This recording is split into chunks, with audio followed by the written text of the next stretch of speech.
शांति। आज 5 मई 2022 की साकार रूप में चले गए प्यारे बाबा के मधुर महावाक्य सुनते हैं। प्यारे बाबा बोले, मीठे बच्चे, तुम बाप की श्रीमत पर चलो तो तुम्हें कोई भी दुख दे नहीं सकता। दुख तकलीफ देने वाला रावण है जो तुम्हारे राज्य में होता नहीं। प्रश्न है, इस ज्ञान यज्ञ में तुम बच्चे कौन सी आहुति देते हो? उत्तर है, इस ज्ञान यज्ञ में तुम कोई तिल जौ की आहुति नहीं देते।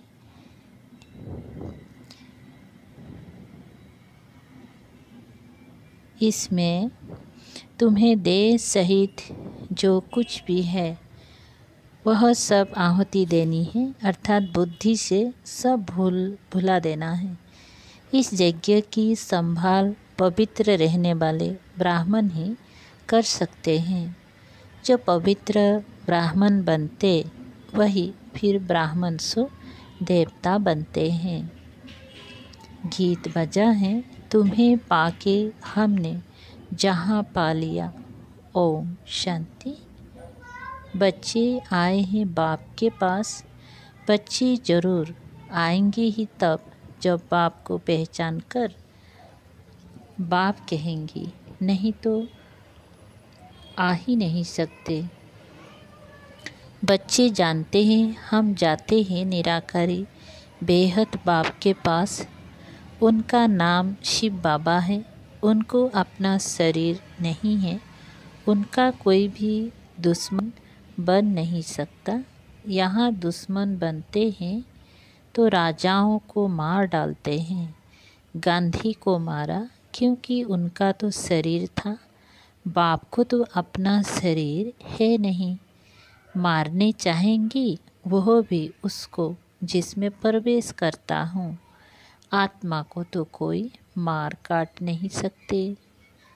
तो जो मुझे यथार्थ रीति जानते हैं उनको ही राज्य भाग्य देता हूँ। उन्हों के राज्य भाग्य को कोई जला नहीं सकता, ना पानी डुबो सकता किसी भी हालत में। तुम बच्चे बाप से वर्षा लेने आए हो अविनाशी राजधानी का, जिसको कोई भी दुख अथवा तकलीफ दे ना सके। वह तकलीफ देने वाला कोई होता ही नहीं। तकलीफ देने वाला है रावण।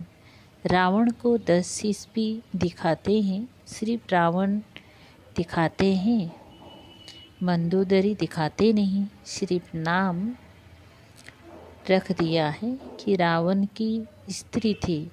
तो यहाँ रावण राज्य में तुमको तकलीफ हो सकती है, वहाँ तो रावण होता नहीं। बाप तो है निराकार, उनको कोई मार काट नहीं सकता। तुमको भी ऐसा बनाते हैं जो तुमको शरीर होते भी कोई दुख ना हो सके। तो ऐसे बाप की मत पर चलना पड़े।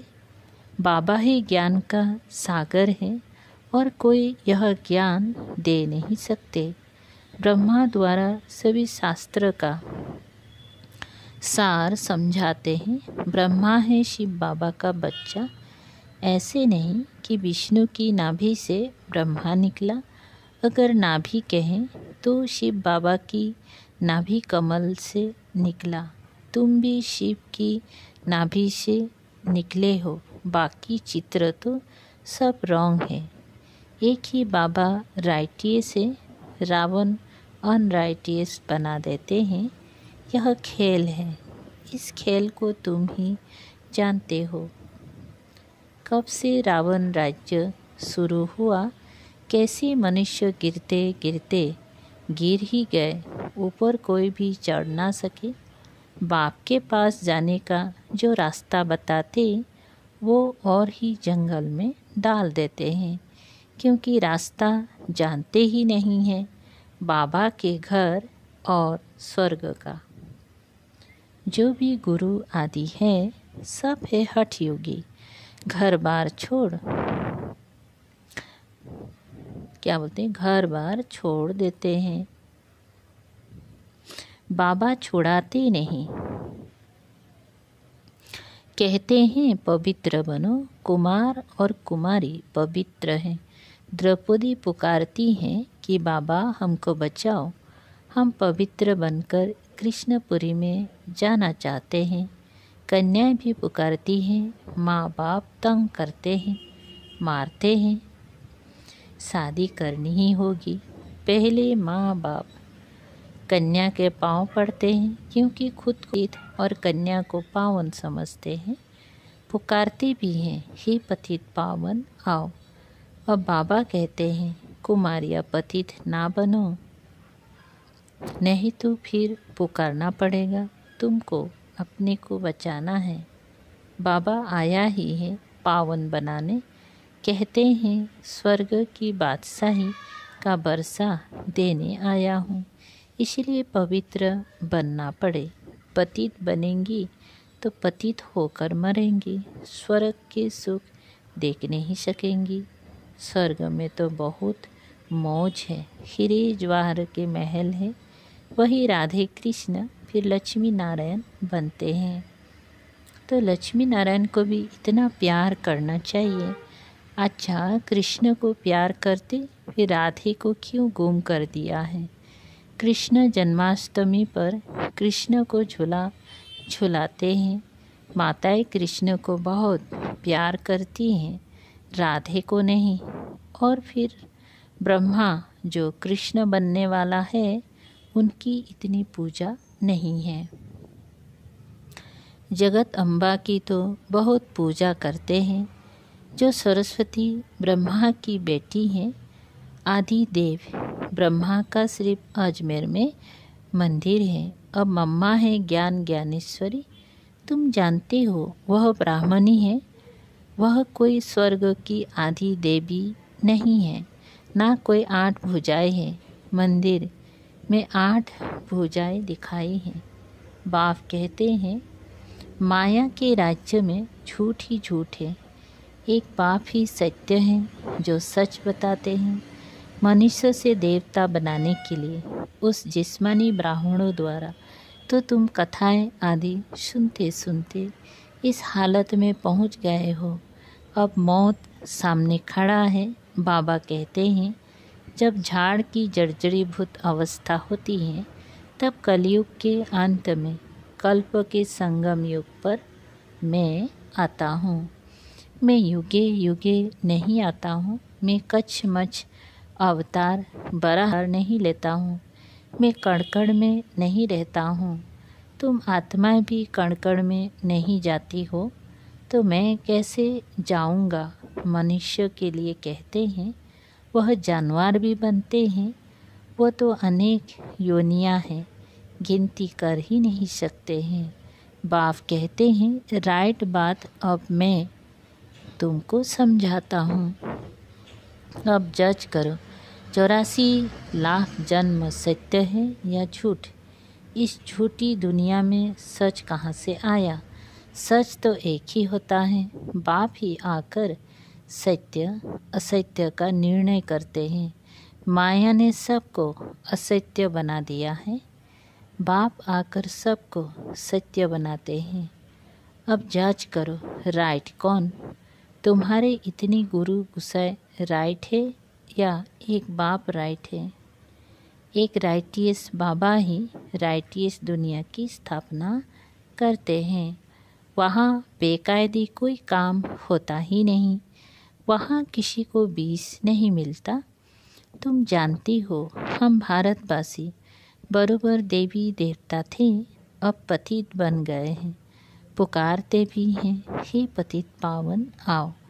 यथा राजा रानी तथा प्रजा सब पतित हैं। तब तो लक्ष्मी नारायण आदि को पूछते हैं ना। भारत में ही पवित्र राजाएं थे, अब अपवित्र हैं। पवित्र को पूजते हैं। अब बाबा आकर तुमको महाराजा महारानी बनाते हैं, तो पुरुषार्थ करना चाहिए। बाकी 8 भुजा वाला तो कोई है नहीं।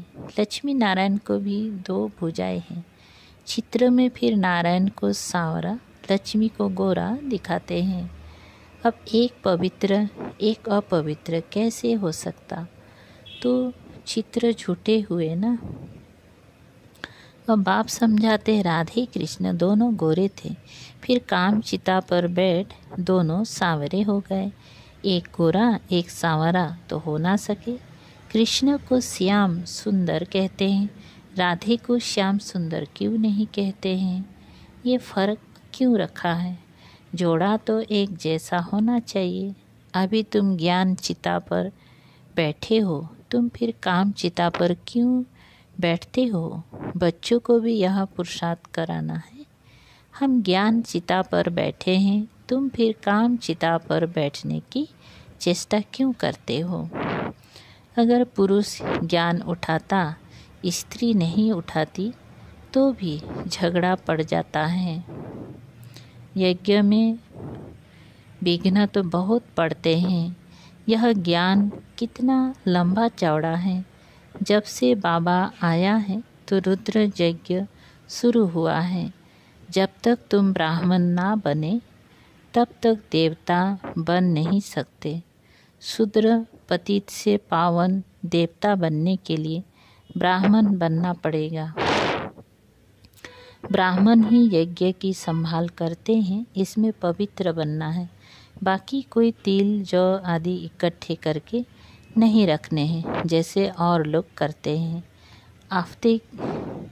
आफत के समय यज्ञ रचते हैं, समझते हैं भगवान ने ही ऐसा यज्ञ रचा था। भगवान ने भी ऐसा यज्ञ रचा था। बाप तो कहते हैं यह ज्ञान यज्ञ है जिसमें तुम आहुति डालते हो। देश सहित जो सब कुछ आहुति देनी है, पैसा आदि नहीं डालना है, इसमें सब कुछ स्वाहा करना है। इसके ऊपर एक कहानी है। दक्ष प्रजापिता ने यज्ञ रचा। अब प्रजापिता तो एक है, प्रजापिता ब्रह्मा। फिर दक्ष प्रजापिता कहाँ से आया? बाप प्रजापिता ब्रह्मा द्वारा यज्ञ रचते हैं। तुम सब ब्राह्मण हो, तुमको मिलता है दादे का वर्षा। तुम कहते ही हो हम शिव बाबा के पास आए हैं थ्रू ब्रह्मा। ये शिव बाबा की पोस्ट ऑफिस है।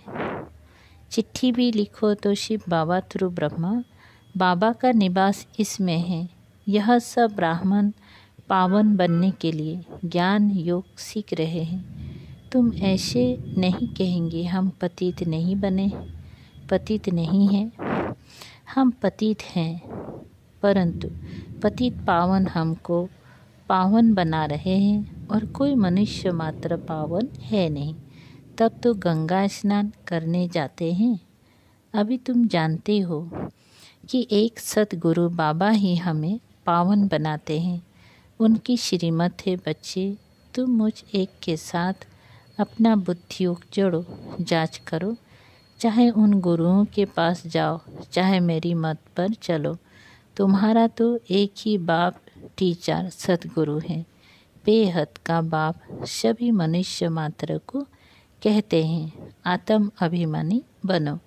देवताएं आत्म अभिमानी होते हैं। यहाँ तो यह ज्ञान किसी में है नहीं। सन्यासी तो कह देते हैं आत्मा सो परमात्मा। आत्मा ब्रह्म तत्व में लीन हो जाती हैं। ऐसी बातें सुनते सुनते तुम कितने दुखी पतित बन पड़े हो। भ्रष्टाचारी पतित उनको कहा जाता है जो विकार से पैदा होते हैं। वह रावण राज्य में भ्रष्टाचारी काम ही करते हैं, फिर गुल गुल बनाते हैं। क्या बोलते? फिर गुल गुल बनाने के लिए बाप को ही आना पड़ता है। भारत में ही आते हैं। बाप कहते हैं तुमको ज्ञान और योग सिखलाता हूँ। 5000 बरस पहले भी यह तुमको सिखलाकर स्वर्ग का मालिक बनाया था, फिर से बनाता हूँ। कल्प कल्प में आता ही रहता हूँ।